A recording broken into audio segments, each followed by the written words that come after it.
are going to start our simple lesson.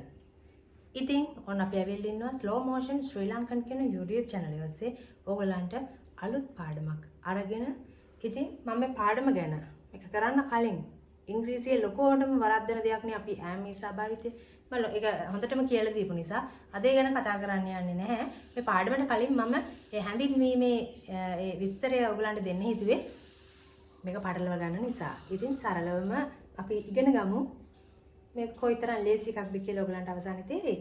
මම අර මේකේ ටිකක් යම්කිසි පරාසයකට යනවා. ඒ නිසා ඒ අර කොටස් ටිකක් මම ඔයගලන්ට දෙන්න හිතුවා. කොටසින් කොටස. right? අපි යමු බලන්න. අද කරන්නේ අපි present continuous tense. ඒ කියන්නේ ඔයගලන්ට continuous කියනකොටම තේරෙනවා මේක කරමින් වෙමින් තියෙන දෙයක් කියන එක නේද? right. present කියන්නේ වර්තමානය. ඉතින් අපි බලමු මේ යටතේ ස්ට්‍රක්චර් එක කොහොමද හැදෙන්නේ කියලා. subject මුලින්ම subject කරන කෙනා be verbs යාළුවෝ ඉන්නවා අපිට am is are වර්තමානයේ අපි පාවිච්චි වෙනවා. අතීතේ was were සහ අනාගතේ will be. මේ be verbs ඒ කාල තුනට ඒ විදිහට අපිට භාවිතා කරන්න පුළුවන්. idea එකක් ගන්න මම ඒක දුන්නේ. ඊට පස්සේ දානවා verb. verb එකේ verb stem එක අපි දාන්නේ නැහැ. කියන්නේ verb එකේ තියෙන මූලික ස්වරූපය අපි දාන්නේ නැහැ. ඒකට අපි verb එකට එකතු කරනවා ing add කරලා ඊට පස්සේ rest එක වාක්‍යයේ ඉතිරි ටික. අපි දැන් බලමු මේ යාළුවන්ට කොහොමද අපි මේ am I එක්ක am we you they shani and chani එක්කෙනෙකුට එක දෙයකට වැඩි එක්කෙනෙකුට වැඩි නම් ඒක බහුවචනයි. ඒ නිසා shani and chani බහුවචනයි. ඒගලන්ට ආ කියලා එනවා. මේ යාළුවෝ සෙට් එකට ආ කියලා එනවා. I එක්ක am එනවා. මේ am we you they shani and chani ඕනම නමක් right? එයාලත් එක්ක ආ එනවා. he she it shani right? he she it shani කියන්නේ එක්කෙනයි.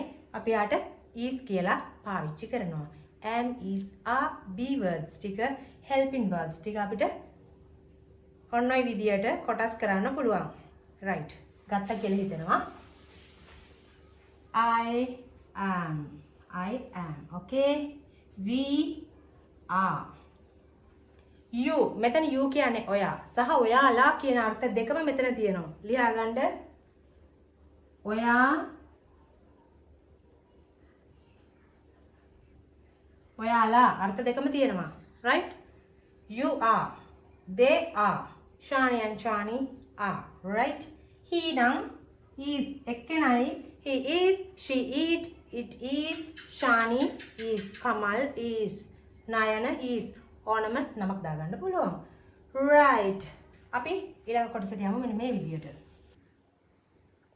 අපි දැන් කතා කරන්නේ මේ verb වෙනස් වෙන්නේ කොහොමද කියලා. අපි කිව්වා verb එකට අනිවාර්යයෙන්ම ing එන්න ඕනේ මේ am is are යාළුවොත් එක්ක නේද? අපි එහෙනම් බලමු මේක වෙනස් වෙන්නේ කොහොමද කියලා. මේ normal වාක්‍ය දාම කොටස් තුනකට වෙන් කරලා තියෙනවා. මේ වෙනස් වෙන ආකාරය ඔයගලන්ට පෙන්නන්න. right. go නම් ඔයගොල්ලෝ උත්තරේ දන්නවා. මට කියයි කියලා විශ්වාස කරනවා. go නම් going. eat eating. sorry. walk walking. කිසිම අකුරක් දෙකක්වත් වෙනස් වුණේ නැහැ නේ. වෙනස් වෙන්නේ නැතුව normal විදියට අපි ලිව්වා. right. අපි දැන් බලමු මෙයාලා වෙනමම ගත්තා. මෙයාලා වෙනමම සහ මෙයාලා වෙනමම. come use right කියන verbs මූලික ස්වරූපයෙන් තියෙන්නේ. අපි බලමු මෙයාලා ing කරන්නේ කොහොමද කියලා. අපි මේ වාක්‍ය හදනකොට ඒ ගැන සැලකිලිමත් වෙන්න ඕනේ. කතනේදී අවශ්‍ය නොවුණත් අපි writing වලදී ලිවීමේදී මේක මතකයේ තියාගත යුතුම දෙයක්. right. come අගට e තියෙන විට verb එකේ අපි මොකද කරන්නේ? මේ v ඉවත් sorry e තියෙන විට අග letter එක e නම් අපි මේ e ඉවත් වෙනවා. come නම් coming. use නම් you E drop කරනවා අපි using right now E drop කරනවා අපි අහලා යන්නේ writing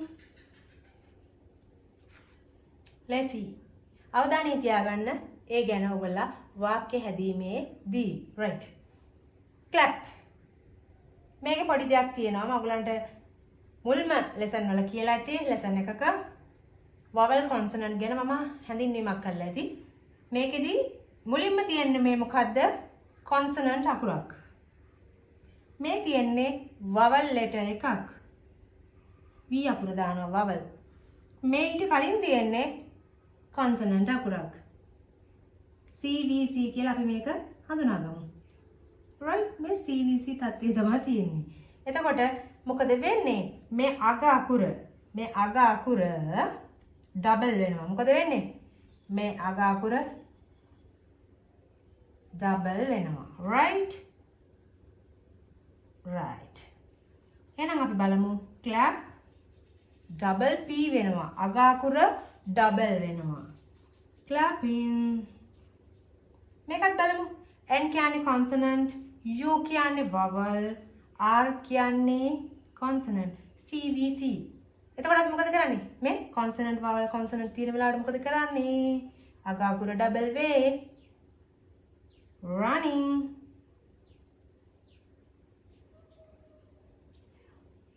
ලෙසිනේ මම ඒ ටික මේ කියන්නේ ඔයගලන්ට මේ verb ගැනත් අවබෝධයක් එන්න ඕන නිසා මේ විදිහට කරා දැන් ඔයගොල්ලෝ දන්නවා verb එකක් දක්වපුවාම මම කොතනද වෙනස් කරන්න ඕනේ මේක මම ලියනකොට කොයි විදිහටද මේ නීති මොනවද කියන එක ඔයගලන්ගේ ඔළුවට ගියා right අපි බලමු ඊළඟට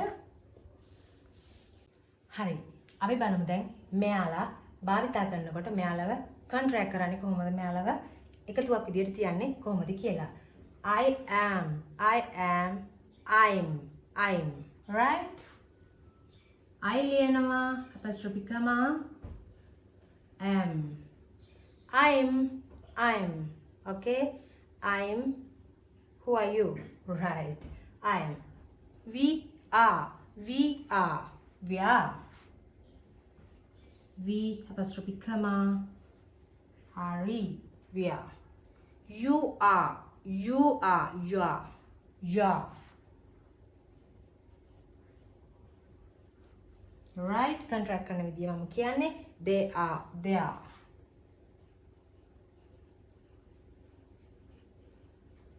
she is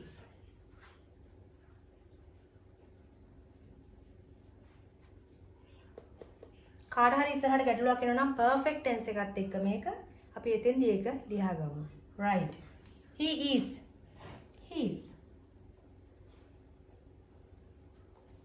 it is it's මෙතනක් තියනවා නේද doubt එකක් පොඩි it's අපි mistake එකක් වෙලා අපි මෙහෙම ලියනවා අර්ථය සම්පූර්ණයෙන්ම වැරදි it is it's කියන එක apostrophe comma නැතුව අපි මෙහෙම ලිව්වොත් උගේ නේද ඇයගේ නම් her ඔහුගේ නම් his උගේ නම් its පොඩි දේවල් වලින් අපිට ලොකු මිස්ටේක් කියන්නේ ලොකු වැරද්දක් කරනවා අපි භාෂාව තුල ඒ නිසා මම වෙනමම මේක ගේන්න හිතුවා දැන් මේ කතා කරන්න යන්නේ මේ මොහොතේ අපි කරමින් සිටින දේවල් continuous tense යමක් continue වෙනවා වෙමින් පවතිනවා එහෙම නේද right එහෙනම් අපි බලමු මොනවද මේ වාක්‍යය කියලා I'm working මම වැඩ කරමින් ඉන්නේ මම මොකද කරන්නේ what are you doing ඉස්සර කියන blog I'm working right we are working අපි වැඩ කරමින් ඉන්නේ she is working right Amma is cooking කාල් එකක් එනවා කියනවා ඔයාගේ අම්මා මොකද කරන්නේ ඔයාගේ අම්මා මොකද කරන්නේ what is your mom doing මොකද ඔයාගේ අම්මා කරන්නේ අම්මා is cooking අම්මා උයමින් ඉන්නේ කියන්නේ අම්මා උයනවා කියලා අපි සිංහලෙන් කියනවා ඇත්තට මේ මොහොතේ continue වෙන දෙයක් අම්මා උයනවා කිව්වට මේකේ අර්ථය වෙමින් පවතින දෙයක් නේ එතකොට ඉංග්‍රීසි වල භාවිතා වෙන්නේ මේ ing form එකක් තියෙන am is තියෙන යාළුවෙක් මේ වර්තමානීය තුල ඊට පස්සේ කියනවා I'm sleeping. මම මොකද මේ වෙලාවේ කරන්නේ? I'm sleeping මේ වෙලාවේ. ඔයා මොකද කරන්නේ? I'm sleeping. right. පහන් is playing volleyball. පහන් volleyball සෙල්ලම් කර ඉන්නේ. where's our පහන්? කොහේ පහන්? ඊට පස්සේ කියනවා පහන් is playing volleyball. let's see. මේකෙදී අපි කතා කරනවා කෙටි කාලීනව අපි කරන දේවල් ගැන නේද? ඒ කියන්නේ අපි සාමාන්‍ය පොතක් ලියනවා කියලා ගමු. පොතක් ලියන එක අපි ලයිෆ් ටයිම් කරන වැඩක් නෙමෙයි. ජීවිත කාලේ පුරාවටම අපි කරනවද? නෑනේ. ඒක මාස දෙකක්ද, අවුරුද්දක්ද, අවුරුදු 5ක්ද, යම්කිසි අවුරුදු 10ක්ද අපි ඒක යම්කිසි කාල සීමාවකට තියා ගන්නවා. යම්කිසි කාල සීමාවකට. එතකොට දැන් මේකෙදිත් අපි කතා කරනවා she is writing a book. ඇය පොතක් ලියමින් ඉන්නේ. එයා පොතක් මේ දවස්වල මේ පීරියඩ් එකේ එයා ලියමින් ඉන්නේ. පාරදී හම්බ වෙනවා. මොකද්ද ඔයා කරන්නේ? What are you doing these days? ඔයා මොකද්ද මේ දවස්වල කරන්නේ? I'm writing a book. මම පොතක් ලියමින් ඉන්නේ. හැබැයි මෙයා පාරේ ඇවිදින ගමනුත් පොත ලියනවද? නෑ. නමුත් අපි මේ කතනේදී මේ ලිවීමේදී උනත් මේ continuous tense යටතේ අපි යම් කිසි කෙටි කාලයක් තුල ඒ කරන දේ අපි ප්‍රකාශ කිරීම සඳහා මේ continuous tense යටතේ මේක භාවිතා කරනවා. ඒ වගේම ඔයාලට කියන්න පුළුවන්. ඔයාලා දැන් මේ course එකක් තමයි follow කරන්නේ. ඉතින් I am following an English course. ඒකදී පොඩි දෙයක් කියන්නම්. an noun එකක් ඉස්සරහ අපි ඒක වචන බහු වචන ભેදයක් දාන්න සහ an භාවිතා වෙනවා. e කියන්නේ vowel sound එකක්. sound එක තමයි වැදගත්. vowel sound එකක්. ඉතින් e වලට ඉස්සරහින් නෙමෙයි අපි යොදන්නේ n. ඔයාලා දන්නවා සහ නැත්නම් දැනගත්තානේ. right. I am following an English course. මම ඉංග්‍රීසි පාඨමාලාවක් හදාරන ගමන් ඉන්නේ. දැන් ඔයා මොනවද කරන්නේ? What are you doing these days? එතකොට කියනවා මම follow කරනවා ඉංග්‍රීසි course එකක්. I am following an English course කියලා කියනවා. එතකොට මොකද? දැන් ඔයාට call එකක් හරි යාළුවෙක් අරගන්නකොට ඔයා follow කරනවද? ඔයා තාමත් ඉංග්‍රීසි පොත අරගෙන ලියලිය දින්නේ. නෑ. නමුත් මේ කෙටි කාලය තුල ඔයා මේක යම්කිසි කාලයක් මේක ඔයා කරමින් ඉන්නවා කියන අදහස ප්‍රකාශ කරන්නේ මේ present continuous tense යටතේ. ඒ වගේම තමයි they are following a computer course. එතකොට ඒගොල්ලෝ computer course එකක් follow කරනවා. let's see. මේ යටතේ අපි කතා කරනවා නැවත repeat කරන දේවලුත් නේද? ඒක ඍණාත්මක ස්වරූපයෙන් තමයි තියෙන්නේ.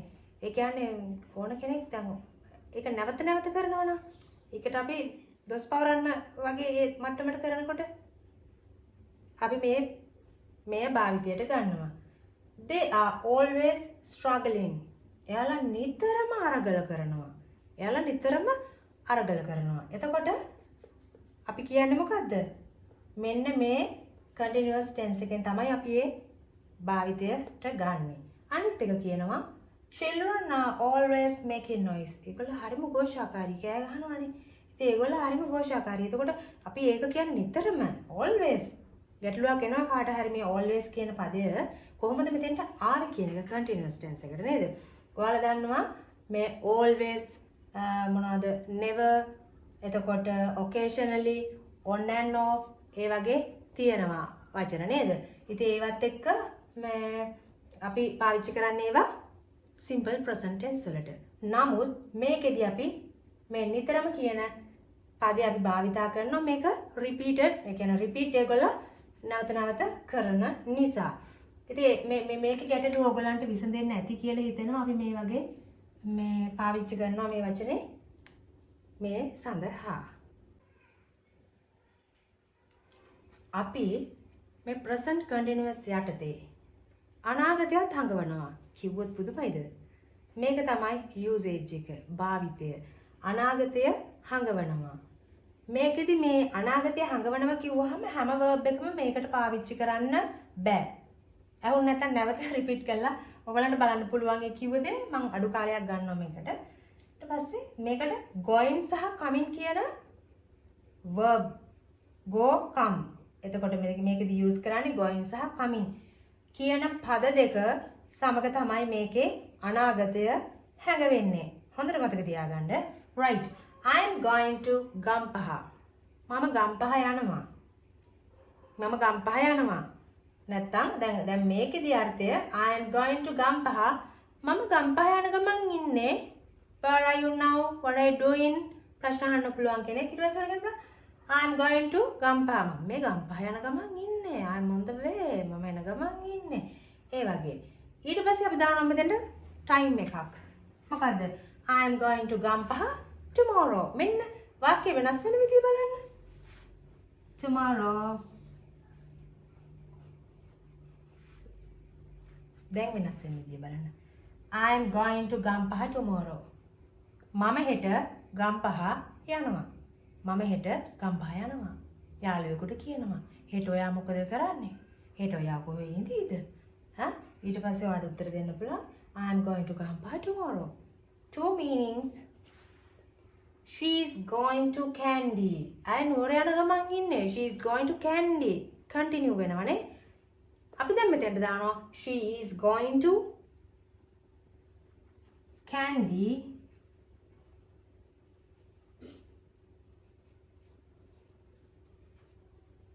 next week. දැන් බලන්න මේකේ අර්ථය වෙනස් වෙන විදිය. She is going to candy. She is going to candy now. දැන් යා candy යන ගමන් ඉන්නේ.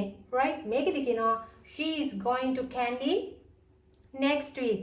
ඊළඟ සතිය තමයි මෙයා නුවර යනවා කියන්නේ. මම නුවර යනවා ඊළඟ සතියේ. මේක කිව්වේ කොහොමද? කොහොමද කිව්වේ? continuous tense එකෙන්. ඊළඟට බලමු I am coming your place. මම ඔයා ඉන්න තැනට එන ගමන් ඉන්නේ.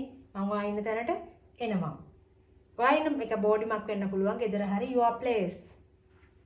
tomorrow කියමු.